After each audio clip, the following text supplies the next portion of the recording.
Los datos que hoy da a conocer la Secretaría del Trabajo son preocupantes, muy preocupantes. Y dejan claro que el coronavirus, que esta pandemia, está generando problemas graves, gravísimos en materia de empleo. Luis Alcalde, la Secretaria del Trabajo, dice que se perdieron 346,845 empleos a partir del 13 de marzo. Que entre el 13 de marzo y el 6 de abril se perdieron 346,000 empleos. Se acabaron. Llama la atención que en marzo se perdieron 198,000 empleos. 198,000. Y en abril llevamos 140, en 6 días de abril, llevamos 148,000 empleos. ¿Qué quiere decir esto? Que se ha acelerado y se ha acelerado de una manera grave, de una manera preocupante, de una manera lógica también, por así decirlo, se ha acelerado la caída en el empleo. Esto debería ser suficiente para que el gobierno implementara un programa contingente, un programa para preservar el empleo. Sin embargo, sigue ganando la visión ideológica. Sigue ganando esa visión que hace creer que los empresarios son malas personas, entre más grandes son peores, y que de una u otra manera podrían o no aguantar. ¿A qué es a lo que voy? Dice Luis Alcalde, la Secretaria del Trabajo, ¿qué creen? Las empresas que tienen menos trabajadores han despedido a menos personas. ¡Obvio! ¡Obvio! Además es de matemáticas simples. Si usted tiene una empresa de 5 trabajadores y corre a 2, habrá corrido al 40% de sus trabajadores, ¿verdad? Si usted tiene una empresa de 1,000, tiene que correr a 400 para correr al 40% de sus trabajadores. Si se ve en la necesidad de despedir a 2, a 10, a 20... pues no pinta. Si es una empresa de 5, tendrá que ser 4 empresas. Son matemáticas usadas con una manera facciosa. Con esa campaña que ha decidido el gobierno implementar, creo yo, de una manera equivocada. Creo yo, de una manera que no nos va a llevar hacia la solución. De decir simple y llanamente, los empresarios entre más grandes son peores. Entre más dinero tengan, peor nos da asco. ¿Recuerda usted lo que le he dicho del síndrome de Pedro Infante? El síndrome de Pedro Infante es uno de los grandes males nacionales y parece que revivió como pandemia. El síndrome de Pedro Infante dice lo siguiente: los pobres son buenos, los ricos son malos. Un pobre cuando se vuelve rico se vuelve malo.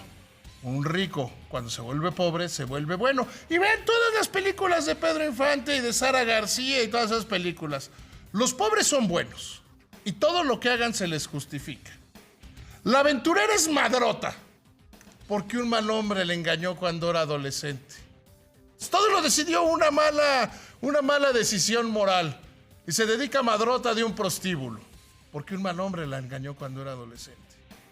Y pensemos, siguiendo con estos ejemplos, en Pepe el Toro. Pepe el Toro es inocente. Espero que ninguno de la producción haya usado alguna camiseta de Pepe el Toro es inocente. Pepe el Toro mató a un tipo en venganza por el asesinato de su hijo. Pero se nos olvida cómo inició este problema. Pepe el Toro pidió dinero prestado y no lo pagó. Los otros exageraron en la cobranza, pero pedir dinero prestado y no pagarlo, porque iba a hacer cosas muy bonitas. Se la pasaba chupando, ahí están las películas. Así como que muy cuidadoso con el dinero, nunca se le plantea. Y otra película de Pedro Infante que es totalmente nefasta, una con Silvia Pinal, que él es pobre y es rica, y al final le dice, si te quieres quedar conmigo, me vas a cocinar en este anafre, vas a lavar en el río con piedra, vamos a vivir en la miseria. ¿Por qué si ella es rica y él es pobre pero trabajador, por qué no mejor ponen una cadena de talleres? Y es la mentalidad de Pedro Infante que se está usando, está siendo usada por el gobierno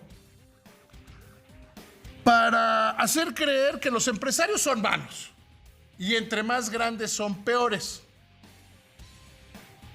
Decir que se despiden más trabajadores de las empresas grandes, pues sí.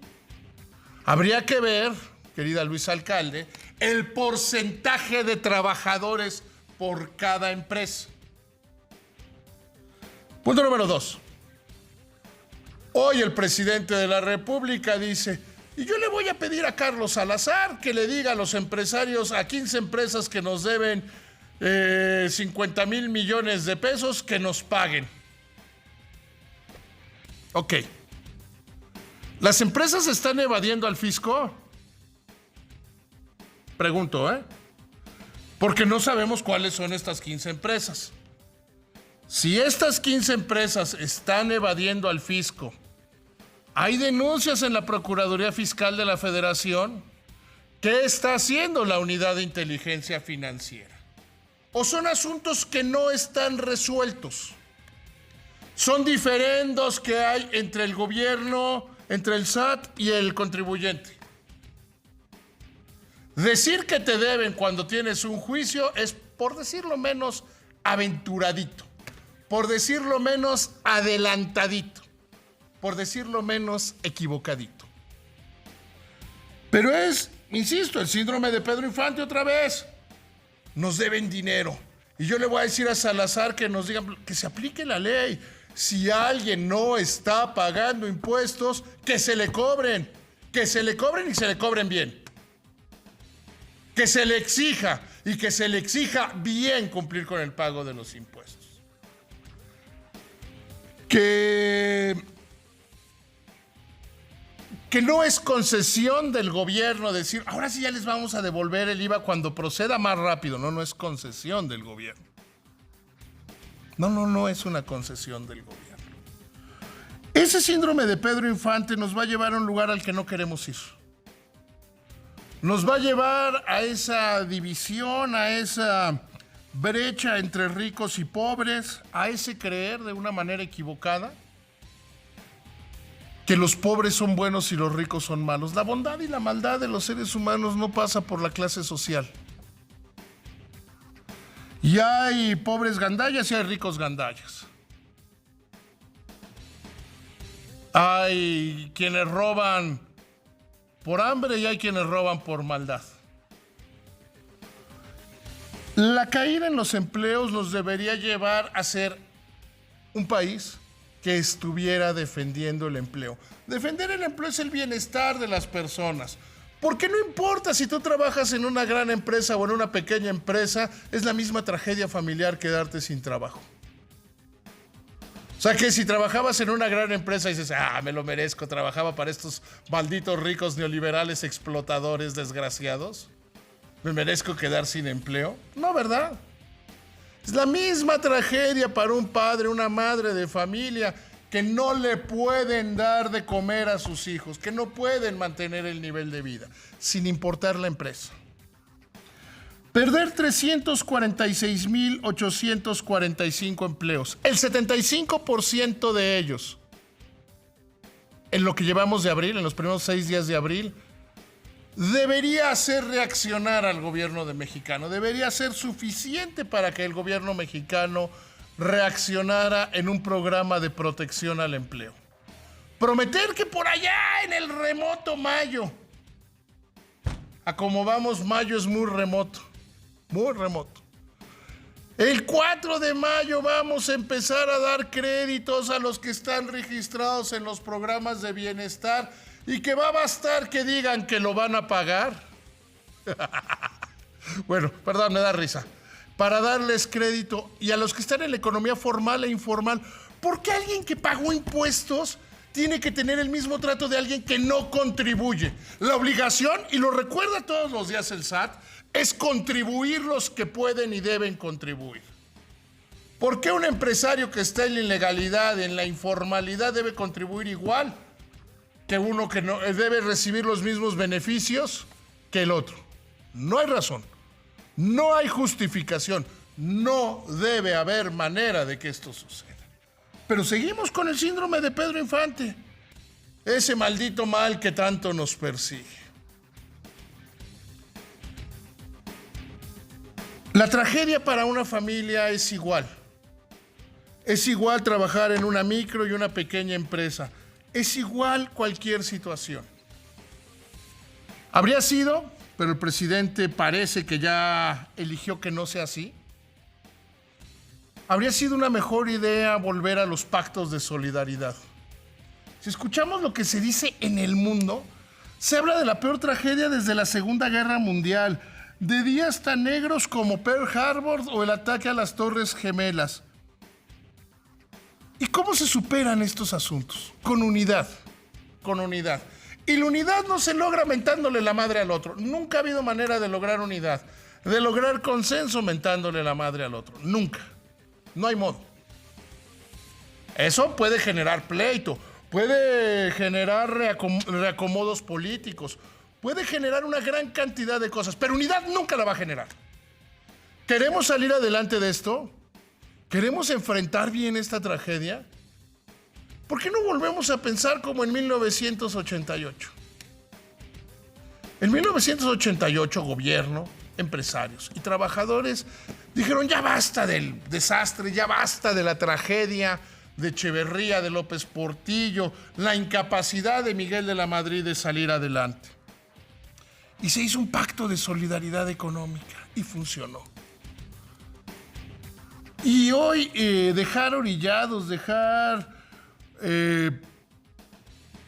que crezca la división entre los sectores por tener un mayor poder, por tener una mejor posición política, me parece una apuesta equivocada, una apuesta demasiado arriesgada. Se lo he venido diciendo a lo largo de toda esta semana. El presidente quiere todo el poder para sí. Todo. Absolutamente todo el poder para sí. Él quiere ser primera base, segunda base, shortstop, tercera base, catcher, jardinero izquierdo, jardinero derecho, jardinero central. Quiere también ser el manager. Y el bateador designado y el pitcher cerrador. Así no funcionan los equipos. Michael Jordan solía decir que no hay un jugador que sea más importante que todo el equipo. No hay uno solo que sea que todo el equipo. Eso quiere el presidente López Obrador. La parte más radical de su gobierno ha decidido que así van a jugar. ¿Y cómo vamos a jugar nosotros? Las películas de Pedro Infante siempre fueron una tragedia. Creo que dañaron mucho el colectivo nacional. Creo que seguir pensando en el síndrome de Pedro Infante, de los pobres son buenos, los ricos son malos, nos va a llevar a la tragedia. Nos va a llevar a la desazón. Hoy hay casi 347,000 familias tronándose los dedos. ¿Cuántas más? ¿Cuántas más, Andrés Manuel? ¿Cuántas más, Cuarta Transformación? Esa es mi palabra y como siempre es en firme.